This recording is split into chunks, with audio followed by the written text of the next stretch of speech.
এটা হলো চিস্তিয়া সাবিরিয়া তরিকা। আমরা যখন নাকি ভর্তি হইলাম, মানে মুরিদ হইলাম, তখন আমার পীর সাহেব ছিলেন আজহার সিদ্দিক সাহেব। একটু জোরে কোন পিছনে শোনা পড়ে না। আজহার সিদ্দিক সাহেব ছিলেন, সে একজন খাঁটি আল্লাহর ওলি ছিলেন। আলহামদুলিল্লাহ। তাই আমরা মাঝে মাঝে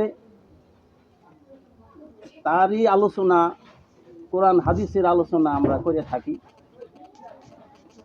আল্লাহ কোরআন শরীফের ভিতরে বলছে, ইয়া আইয়ুহাল্লাযীনা আমানু যকুরুল্লাহ যিকরান কাসীরা, হে আমার ঈমানদার বান্দারা, তোমরা কি করো? বেশি বেশি পরিমাণে আমি আল্লাহর জিকির করো। সুবহানাল্লাহ। কোথায় আছো আজ?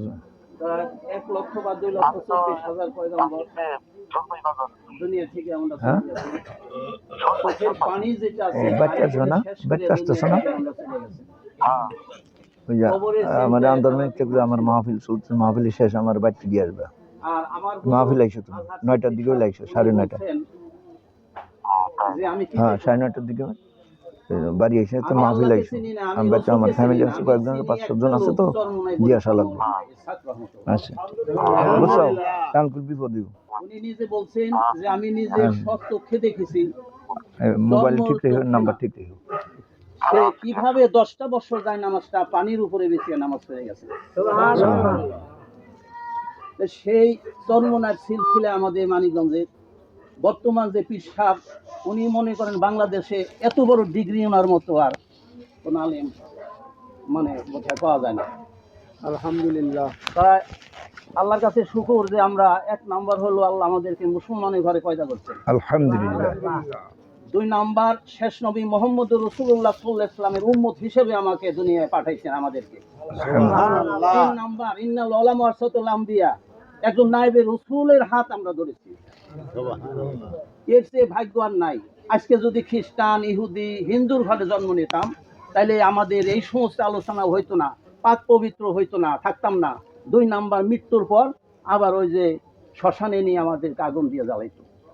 এই সুন্দর দেখেন দেহখানা আমাদের, আবার কি দরকার আছে? আমরা কবরে একটা লোক দেই, দেওয়ার পরে আমরা কি বলি মুখ দেয়, মিনহা খালাকনাকুম ওয়া ফিহা নুইদুকুম ওয়া মিনহা নুখরিজুকুম তারাতাম উখরা।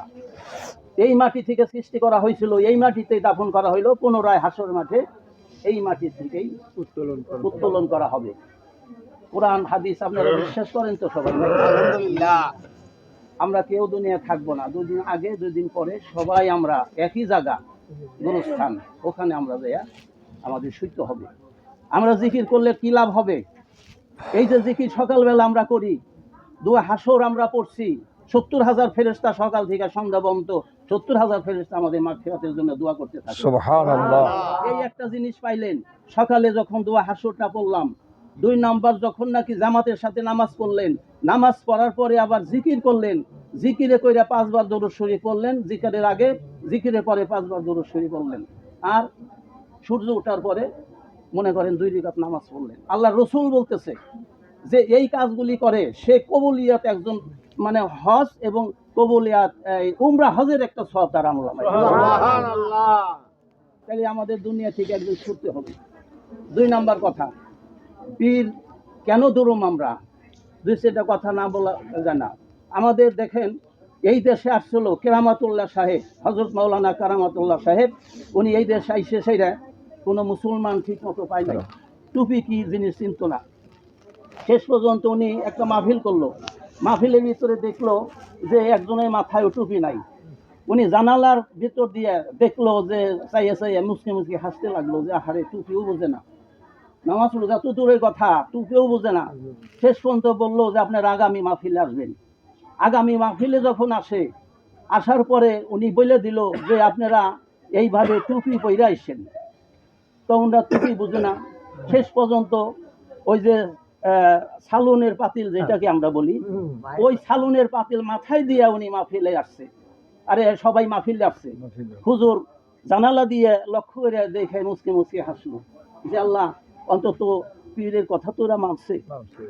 তাহলে সেই দেখেন মাওলানা কেরামতুল্লাহ সাহেব, উনাকে পরীক্ষা করার জন্য ওই এলাকায় শেষ পর্যন্ত কি করছে, একজন বৃদ্ধ লোক মানে আসলে শয়তান মানে ঢুকছে ওর ভিতরে।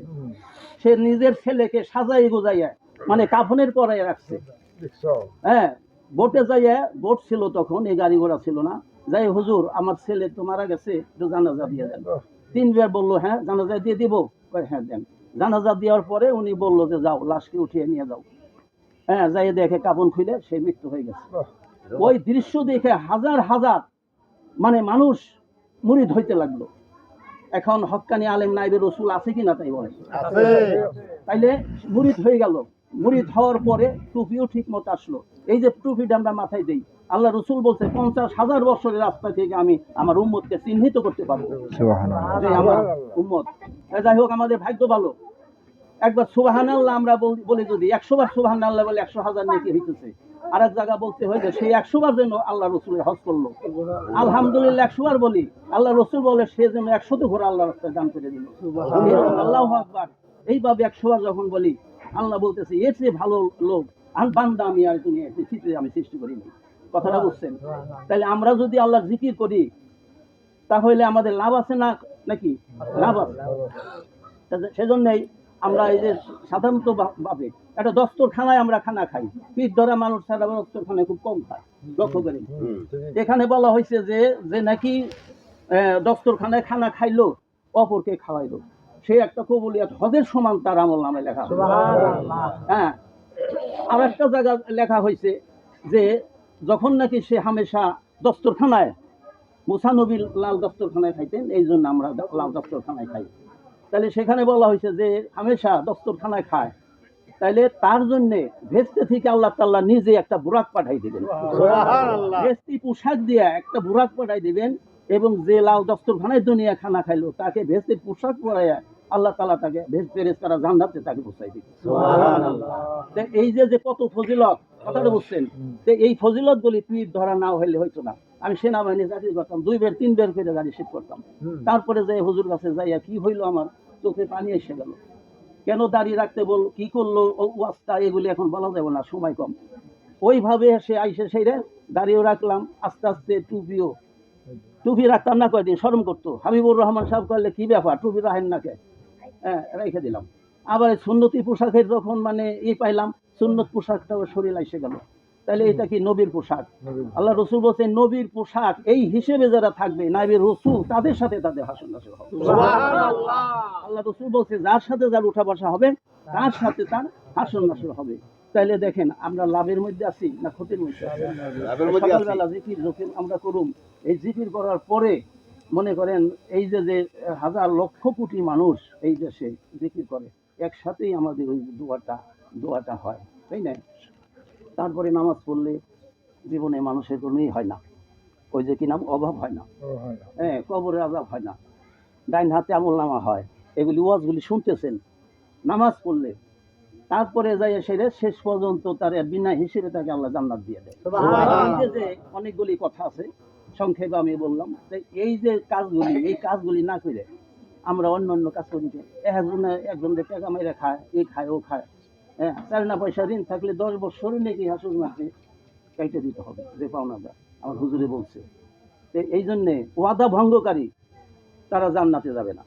ওয়াদা ভঙ্গ করি, আপনি ওয়াদা দিয়েছেন আমার বাড়ি আসবে, আইলেন না, জান্নাতে যাবে না। বিড়ি সিগারেট যারা খায়, অগ্নি পুজোদের সাথে যারা হাসন নাসর হবে।